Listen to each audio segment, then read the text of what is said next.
ઢોલરા નજીક 7 kilometre road વિકાસનું ખાતમુહૂર્ત, 6-7 કરોડનો ખર્ચ। ઢોલરા વૃદ્ધાશ્રમ નજીક શાપર ઢોલરા કાંગીશિયાળી ઢોલરા વીરવા ખાંભા માર્ગ મહત્વપૂર્ણ વિકાસ કાર્યનું ખાતમુહૂર્ત કરવામાં આવ્યું હતું। આ પ્રોજેક્ટ હેઠળ કુલ 7 કિલોમીટર લાંબા રસ્તાનું નિર્માણ હાથ ધરવામાં આવશે।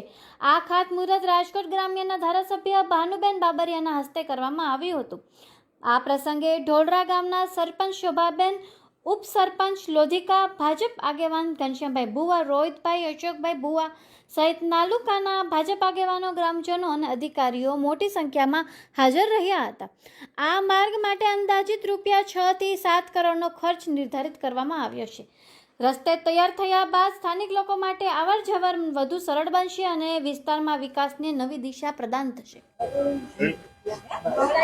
હું સરપંચ શ્રી શોભનાબેન રોહિતભાઈ કાછડિયા આજે અમારે ઢોલરા ગ્રામ વૃદ્ધાશ્રમ ખાતે રોડનું ખાતમુહૂર્ત કરવામાં આવેલું છે, જેમાં ઢોલરાથી કાંગસિયાળી તેમજ ઢોલરાથી સાપર અંદાજે 6 કિલોમીટર અને 7 કરોડના ખર્ચે ભાનુબેન ધારાસભ્યના હસ્તે ખાતમુહૂર્ત કરવામાં આવી રહ્યું છે। જે આપ જોઈ રહ્યા છો, અમારા ગ્રામજનો ખૂબ જ અતિશય આનંદમાં છે।